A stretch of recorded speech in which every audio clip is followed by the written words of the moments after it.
सभी को जय श्री कृष्ण, जय श्री राधे, जय श्रीमन नारायण। मैं आचार्य राहुल देवभूमि उत्तराखंड से आप सभी के मंगल की कामना करता हूँ। आशा करता हूँ आप सब स्वस्थ होंगे, आनंद में होंगे। ठाकुर जी से मेरी यही प्रार्थना है। सज्जनों, आज की वीडियो, आज का कार्यक्रम बहुत ही खास होने वाला है उन सभी दर्शकों के लिए, सभी लोगों के लिए जिनकी मिथुन राशि है। आज की वीडियो मिथुन राशि वालों के लिए इसलिए भी इतनी खास है क्योंकि आज की वीडियो में हम बात करने वाले मासिक राशिफल के बारे में, जो जनवरी के महीने का है, साल का पहला महीना। मिथुन राशि वालों के लिए एक बहुत बड़ा परिवर्तन लेके आने वाला है दोस्तों। कुछ ग्रहों का परिवर्तन विशेष रूप से मिथुन राशि वालों को बहुत एक अलग तरीके से उनके भाग्य उन्नति के योग यहाँ बनते दिखाई दे रहे हैं। लेकिन साथ साथ किस प्रकार का उपाय उन्हें करना चाहिए ये भी जानना परम आवश्यक है। लेकिन विशेष रूप से बहुत बड़ा परिवर्तन इस महीने से ही आप देखेंगे और 29 मार्च के बाद विशेष रूप से बहुत बड़ा परिवर्तन आपको देखने को मिलेगा। तो उसके विषय में बात करेंगे गोचर ग्रहों के अकॉर्डिंग कि किस प्रकार का आपका जनवरी का महीना रहने वाला है, क्या क्या शुभ संकेत, क्या क्या शुभकामनाएं आपको मिलने वाली है। लेकिन वीडियो में आगे प्रवेश करेंगे, जानेंगे, लेकिन उससे पूर्व निवेदन करेंगे आप सभी से, अगर आप चैनल से नहीं जुड़ रहे हैं तो चैनल को सब्सक्राइब जरूर कर लें क्योंकि बहुत ही शुभ मुहूर्त है। बेल आइकन दबा लें, आने वाली वीडियो हमारी सबसे पहले आपको प्राप्त हो, ऐसा हमारा भाव रहता है। वीडियो को लाइक, शेयर, कमेंट अवश्य करें दोस्तों। कोई ना कोई अपनी प्रतिक्रिया अवश्य दे। अगर आप भी अपनी कुंडली का सटीक रूप से विश्लेषण कराना चाहते हैं, कुंडली दिखाना चाहते हैं, तो दिए गए हमारे नंबर पर संपर्क कर सकते हैं, अपनी कुंडली दिखा सकते हैं। तो सबसे पहले आपका चार्ट लगा है ऊपर, मिथुन राशि, जनवरी का महीना किस प्रकार का परिवर्तन लेके आने वाला है। सबसे पहले अपने चार्ट की ओर देखिए। आपके द्वादश भाव में गुरु की स्थिति, यानी कि वृषभ राशि में गुरु बैठे हैं। सबसे पहले जो ग्रहों की स्थिति है उसके बारे में जान लें। आपके गुरु जो हैं वो द्वादश भाव में बैठे हैं। इसी के साथ साथ विशेष रूप से मंगल जो हैं वो आपके धन भाव में बैठे हैं, अर्थात द्वितीय भाव में बैठे हैं। इसी के साथ साथ केतु चतुर्थ भाव में बैठे हैं, कन्या राशि में, और बुध और सूर्य एक साथ सप्तम भाव में बैठे हैं। इसी के साथ साथ नवम भाव में शुक्र और शनि बैठे हैं, और अंतिम में राहु आपके दशम भाव में बैठे हैं। अब ग्रहों का परिवर्तन किस प्रकार होगा, तो 4 जनवरी से बुध जो है वो धनु राशि में चले जाएंगे, विशेष रूप से चले गए हैं। तो वर्तमान में अभी सूर्य जो है वो धनु राशि में है और बुध साथ में है। लेकिन साथ साथ आगे इसी प्रकार 21 जनवरी से मंगल जो है वो मिथुन राशि में प्रवेश करेंगे, लेकिन वक्री होंगे। आगे इसी क्रम में बुध जो है वो मकर में प्रवेश करेंगे। तो ये ग्रहों की जो चाल है वो कुछ दिनों में बदलती रहती है, कुछ की महीनों में बदलती है और कुछ की सालों में बदलती है। तो इसी प्रकार जिस प्रकार सबसे बड़ा जो मिथुन राशि वालों के लिए जो परिवर्तन देखने को मिलेगा वो मई के बाद मिलेगा विशेष रूप से, और उससे पहले मार्च में विशेष रूप से 2 बड़े बड़े परिवर्तन हैं। गुरु जब आपके लग्न में आएंगे तो विशेष रूप से आप क्या देखेंगे कि आकर्षण, आपकी वाणी में एक गुरु वाली आपकी वाणी होगी। आप आध्यात्मिक रूप से बहुत ही एक आत्मबल से परिपूर्ण रहेंगे। विशेष रूप से धन के नए स्रोत बनेंगे और आपके आसपास आपको मान सम्मान, और विशेष रूप से आपको, अगर आप राज्य अधिकारी हैं, राज्य में आप क्षेत्र में गवर्नमेंट जॉब है या प्राइवेट जॉब है या कुछ भी आप अपना वर्क कर रहे हैं, वहाँ पे आपको कई लोगों से संपर्क आपका अच्छा हो जाएगा, मित्रता आपकी बढ़ेगी, और इसी के साथ साथ उन्नति के योग बनेंगे।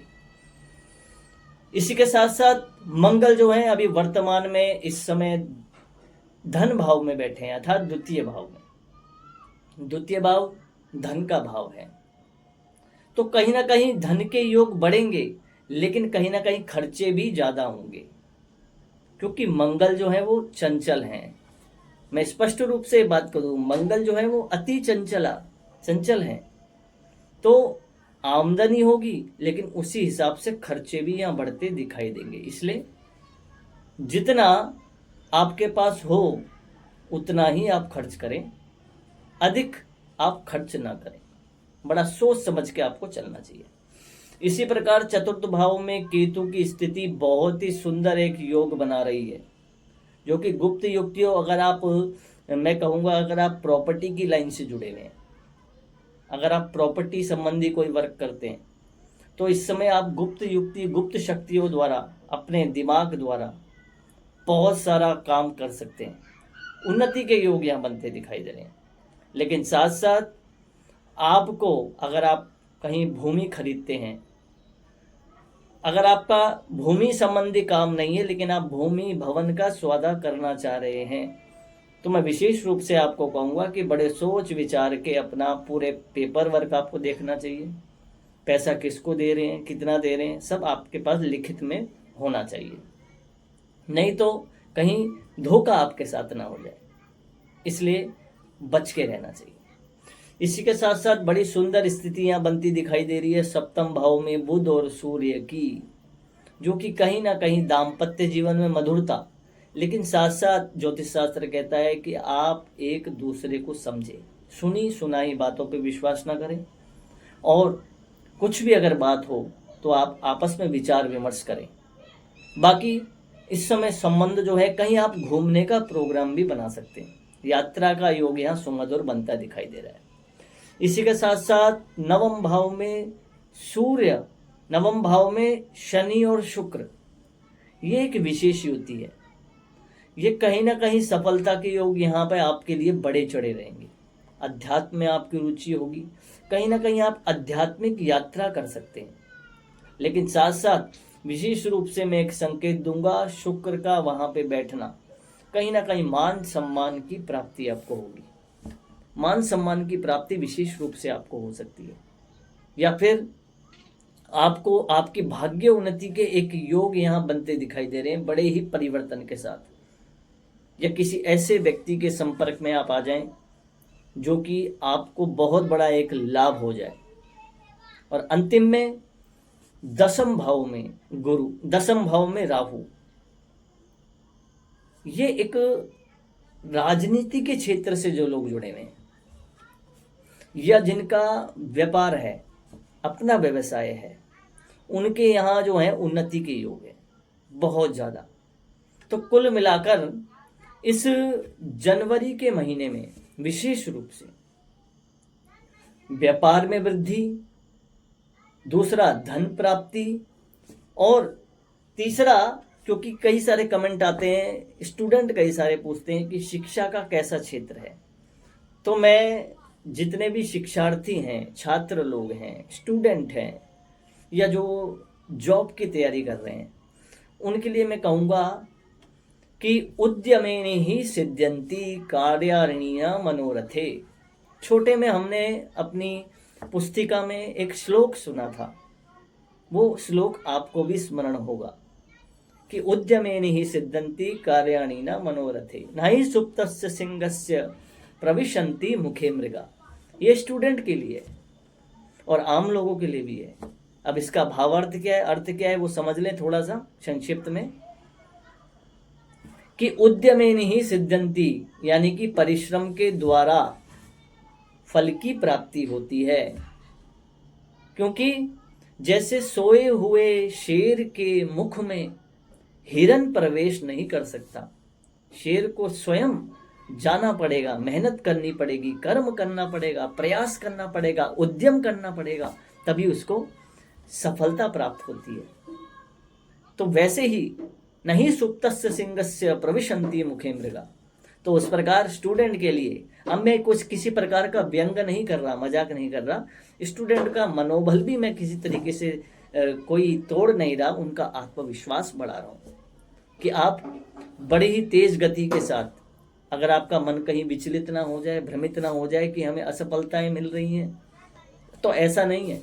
आप परिश्रम करें, आपको सफलता निश्चित रूप से मिलेगी। और 29 मार्च के बाद बहुत बड़ा परिवर्तन आप देखेंगे, विशेष रूप से जब गुरु जब केंद्र में आएंगे तो सभी प्रकार के दोषों को से आपको मुक्त कर देंगे और आपके जीवन में मंगलता, दिव्यता और हर कार्य में आपको सिद्धि प्राप्त होगी। तो आशा करता हूँ मेरी बात आपको समझ में आई होगी।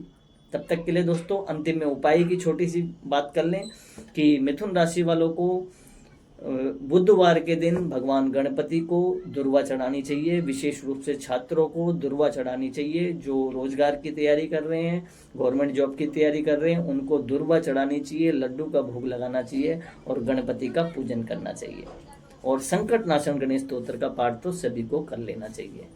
तो आने वाला ये जनवरी का पहला महीना बहुत मंगलताओं से भरपूर आपके लिए है, लेकिन कर्म करना बहुत जरूरी होता है। तो आशा करता हूँ मेरी बात आपको समझ में आई होगी। तब तक के लिए बने रहिए दोस्तों, मिलता हूँ नेक्स्ट वीडियो में। जय श्री कृष्ण, जय श्री राधे, जय